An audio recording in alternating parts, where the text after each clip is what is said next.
He has found a stick.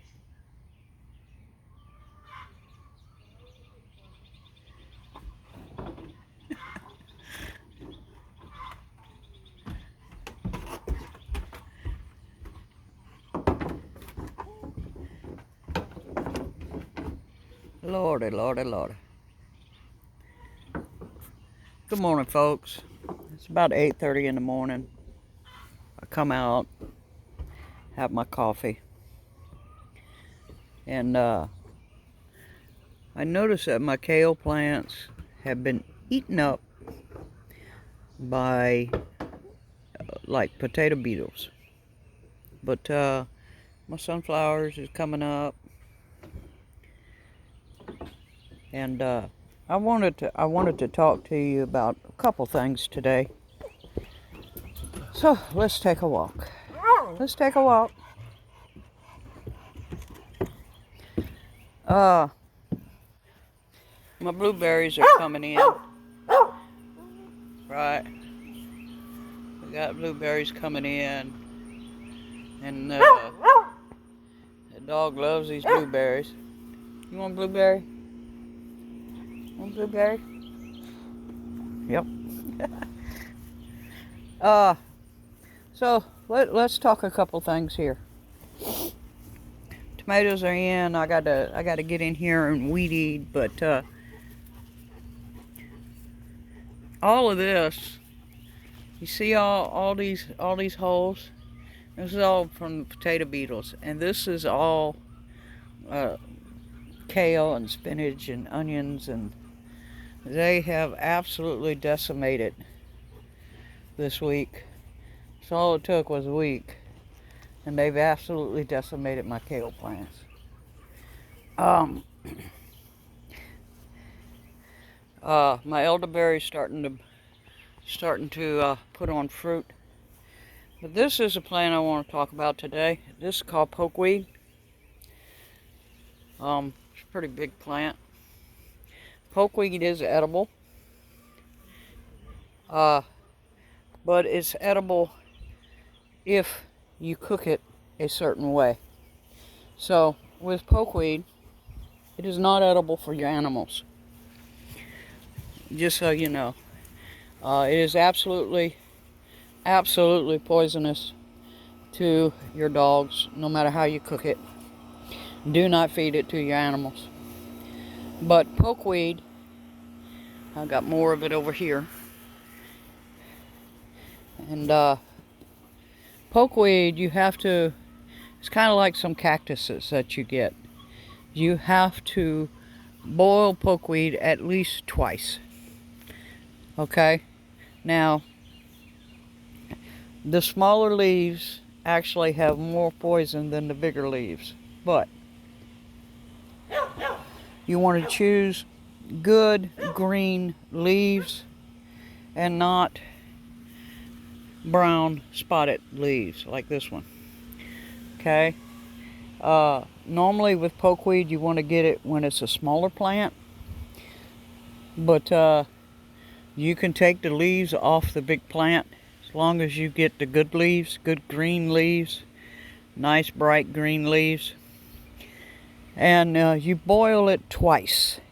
So what I mean by that is you boil it one time, drain it, rinse it off, boil it a second time, drain it, rinse it off, and then you can cook it in whatever you want to do. I like to put a little bit of it in my egg souffle, but even doing that, if you do use pokeweed at all in anything, do not give it to your animals. It can cause them to go into complete kidney failure. The berries are absolutely poisonous. Just is not something that you want to allow your pets to be able to get to, right? So I keep a couple of them here and there in my yard, and that's just for me personally. But this is what I wanted to show you. These are my potatoes. And my potatoes have fallen over and they are rooting down to the ground in various areas here, as you can see. All of these potatoes were starting to bloom, and then they stopped because we had massive rainstorm come through, and so it knocked all the blooms off. And as you can see, they're falling over and down into the ground, and we've got them actually growing in the ground now. This is a pokeweed coming up in the middle of the potatoes, which is fine, right?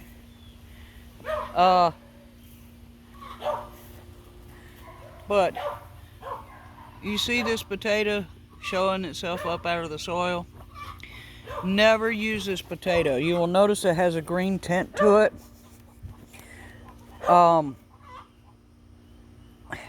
Green potatoes are poisonous. Do not use green potatoes. If you got green potatoes like that are on the surface like that, just replant them back into the soil and they'll come back and give you more potatoes. As you can see, I've got a plethora of potatoes going here. And like I said, some of them have fallen over into the ground or have rooted into the ground.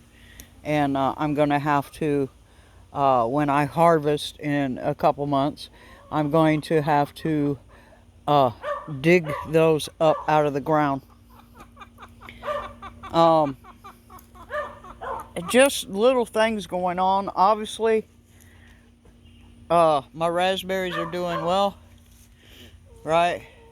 And we've got the same potato beetles out here eating up everything. But you know, this is part of your homesteading, right? Is you have to keep on top of stuff. And for some of us, you know, we work 60, 70 hours a week. For some of us, it's absolutely hard to do. I do have a couple crab apples. Don't know if you can see it, but I got a couple crab apples coming out. First year for any apples off of this tree. So I'm really excited about that. Going in here, I want to show you. Go on, baby, go on. Go on. I want to show you. My cucumbers are coming up. This is the bed I reseeded. Right? So they are starting to come up.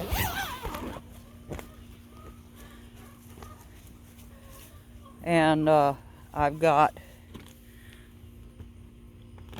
in this one, I've got 2 squash. That's coming up. Only 2. I do have peaches coming on the baby peach tree. So we've got a couple peaches coming on the baby peach tree. And then in this one that I reseeded, I've got watermelon. I wasn't expecting this much watermelon, but we'll deal with it, right?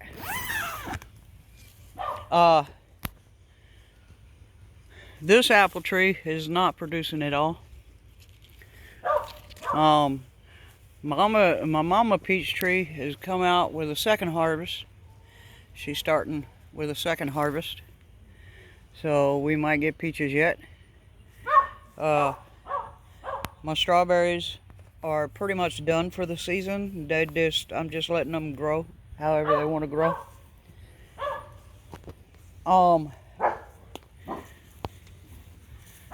And here's my blackberries. Now I started out with just one blackberry bush about that size, and it has turned into this, right? I've got about 16 blackberry bushes now from that one, and they are the thornless blackberry, and they come out with very big fruit. I don't know if you can see that, but the reason I didn't go to West Virginia, I'm thinking I might have gotten some bad gas, but with the truck acting like it was jerking when I was driving down the road, I went by one mechanic, and that one mechanic told me, well, you need a tune-up. One of the plugs is misfiring. I'm like, I don't think it needs a tune-up, but they quoted me a $1,400 price. I went to another mechanic that I know, and he told me, well, just add something to the tank and then run it for 100, 200 miles and see if it clears itself out. It could have just been bad gas or trash in the injectors. So I've added some mollies to my tank, and we'll run that this week and see if it clears out. I didn't want a chance going all the way out to West Virginia with the truck acting up. So hopefully it's just bad gas. Hopefully I won't have to put in a whole bunch of money to replace all the injectors and plugs. But that's why I didn't go to West Virginia today. This right here is another type of spinach. It is called lamb's quarter. As you can see, these are the bugs that I'm talking about. See that bug? You see that bug, right?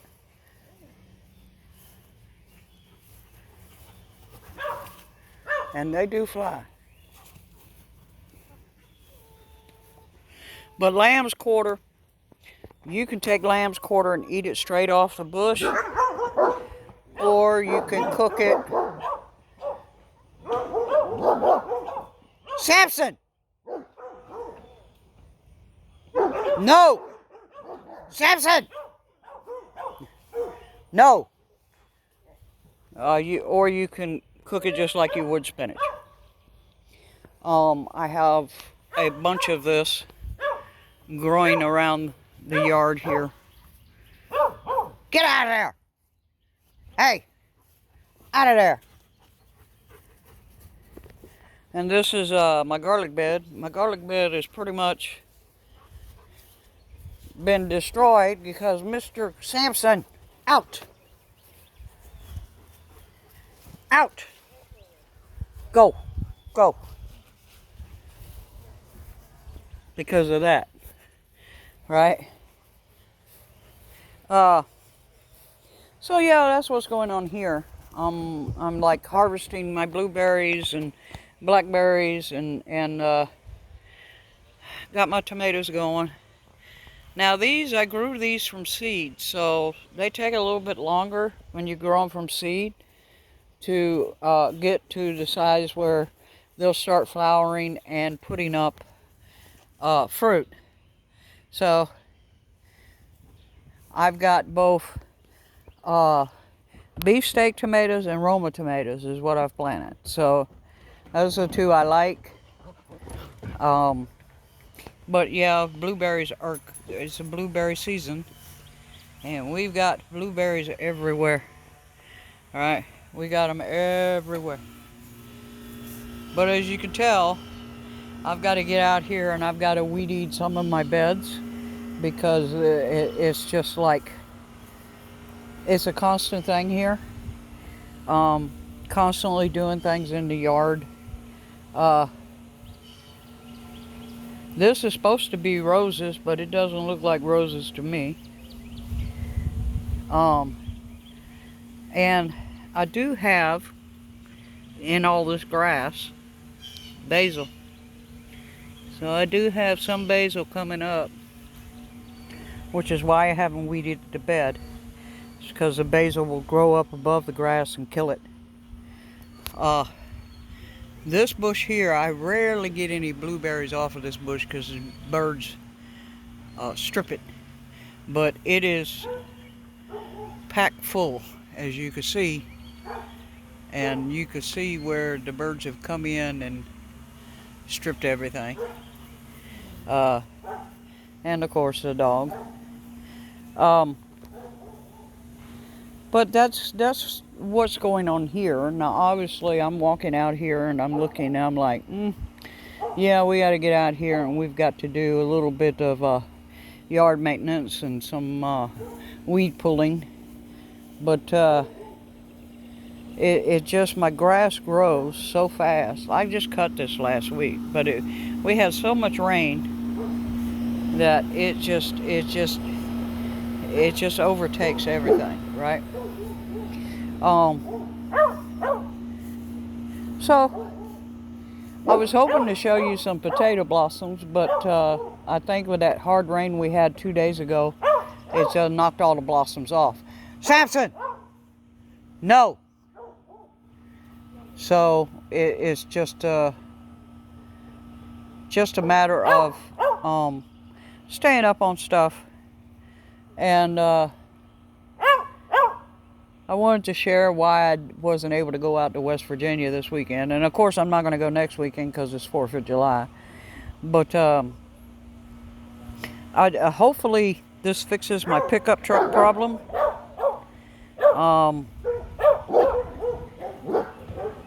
Samson! Samson! Hey! What'd I say? No! No! So, that's a constant. As you can see, he can be quite aggressive with the neighbor's dog. And, go. It's just, one of the things, right? Hup. Hup. Hup. Hup. Hup.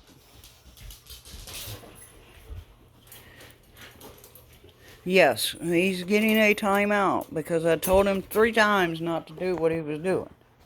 And so he gets a timeout. He got a timeout.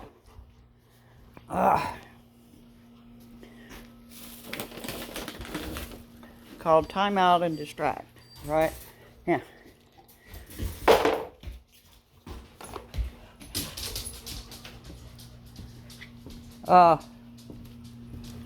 So yeah, that's what's going on here. Trying to drink my coffee, right? And oh,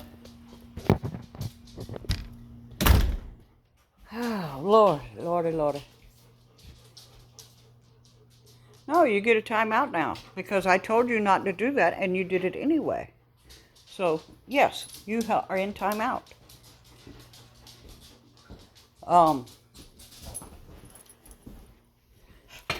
So I'm a little bit depressed about the fact that my pickup is not acting right. But yeah, see, that's a good boy. But that's just part of the situation that I have going on here. And we just deal with it, right? Now, for those of you who are telling me, well, you can change the spark plugs yourself and do this, I'm happy that y'all know how to do that. I don't. Number one. Number two, I have the new pickup truck, so it has these little modules that are on top of the plugs. And if you disconnect a module, you have to replace it with a new one. So it's not as easy as it used to be, with the 1960s trucks, where you could just pop a spark plug wrench on it, pull the spark plug out, adjust the gap on the spark plug, put the new spark plug in, and reconnect. It is not as simple as that, right? It has to all be calibrated with a machine, and it's just complicated with these new trucks, which is why I don't like the new trucks, because even though mine is older, we still have these issues, right? I mean, you can't even replace a tail light without having to go to the dealer and have the dealer hook up the machine to it to tell the machine, oh, hey, yeah, you need to read the tail light. Okay? I mean, it's just, anything that they can do to make it so that you cannot do the repairs yourself is what they're doing. And so I am babying this pickup as much as I can. But I hope some of this information is good for you. Now, obviously, I'm going to have to get out there and I'm going to have to dust my kale and my spinach, and maybe the leaves will come back, maybe they won't. But it's obvious. I've got June bugs and potato bugs, right? And it's a constant thing. And it just is it's a constant thing with gardening. So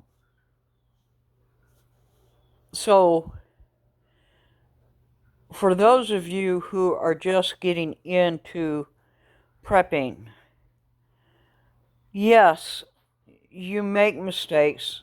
Every year it is different. Every year you'll run into issues that will teach you something.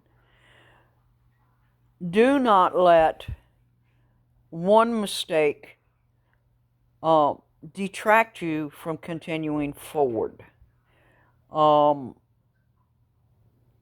Obviously, I have my own issues here on my homestead, but I'm not the only one having issues with things, right?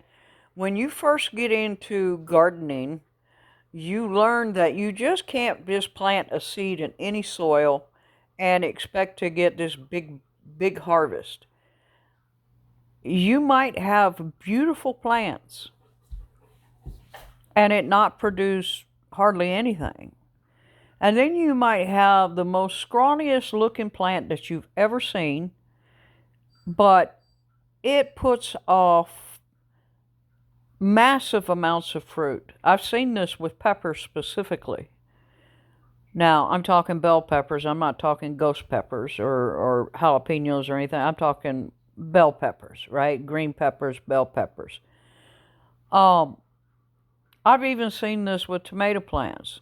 The tomato plant grows up 6 to 8 foot tall, looks absolutely beautiful, and you get one tomato off that plant for the whole season. Then I've seen other tomato plants that you baby them because you think they're going to die, and then you go out 2-3 days later and suddenly there are blossoms everywhere and it becomes overweighted with tomatoes. So it's amazing to me how sometimes you can have the most beautiful garden you've ever seen and get nothing from it. And then you can have a garden which looks like, oh, I'm fighting pests, I'm fighting moles, I'm fighting rabbits, I'm fighting, birds, and you still get a huge harvest off of it. So don't let what looks like initially a bad plant, don't let that deter you from continuing to care for it and see if it will produce, because sometimes it'll amaze you. Every year it's totally different. The soil changes, the amount of water it gets changes. Every day that you can learn something new whether it be electricity, whether it be um, how to make water. I learned this week that you can take nets and angle these nets at 20 to 45 degrees and put a gutter system under the bottom of the net.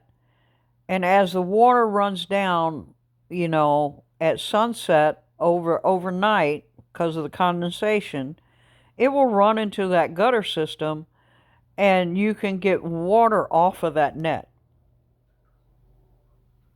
I didn't know you could do that. But it makes sense if you look at a spider web. Because if you look at a spider web in the morning, what do you see? You see little droplets of dew all over it. The grass in the morning, what do you see? You see little droplets of dew all over the grass in the morning, right? So it makes absolute sense that you could do something like that. So there's also a new thing that's come out this year called an atmospheric water generator. And what that does is when you have humidity 30% or more and above 50 degrees, this generator will literally pull the humidity into the system and cause, from the condensation inside the system, to produce drinking water straight from the air. Now, of course, it's a whole bunch of technical stuff with that where, it goes through like 4 or 5 different purifications. And so there's a lot to do with the machine, but I had never heard of that before. I'd heard of, the hydrogen bottles, right, where you can make like a bottle of water with hydrogen water, right? I've heard of that, but I hadn't heard of a atmospheric water generator. And the first thought that came to my mind is maybe this is similar to a dehumidifier. Well, it is similar, but with a dehumidifier, they use chemicals to pull the humidity out of the air. And so the water that you get from a dehumidifier is not recommended for drinking, even if you go through a purification system, because it's using chemicals to draw that humidity out. So it's totally different from atmospheric water generator, just so you know. So a dehumidifier uses a chemical reaction. The atmospheric water generator uses something like you would see on your window unit on your AC, where from the cooling and the heating and the cooling and the heating, it causes condensation just from the relative humidity in the air. So there's no chemicals used. So that's why it's drinkable. But let me say this. No matter how you get your water, whether you take it off a tin roof, whether you get it out of the ground, whether you get it straight from rain in like a big swimming pool, anytime you have water, you need to test that water and purify it before you drink it. This also includes washing. If you wash in water that's coming off a tin roof, you got to realize that the birds have pooped up there. You got to realize that the trees have thrown trash up there. And yeah, you might do the good due diligence of letting it run for 5-10 minutes and cleaning all the gunk out before it runs into your tank. But you need to be aware that that water could possibly have bacteria in it, amoebas in it, algae in it. All of this can be deadly. I'm just going to be very clear because we have so many chemicals coming down out of the sky. It can be absolutely deadly. If you are washing in rainwater without purifying it, you are taking the chance of burning your brain cells out. And you're also taking the chance of getting cancer from the amount of chemicals that are coming out of the sky. I just want to be very clear about that. You want to make sure with any water that you're getting, and I will say this even for municipal water, any water that you're getting, you want to periodically test that water for impurities. And a lot of times you can do this by taking a water sample up to your county courthouse, and they'll have places where they can test the water.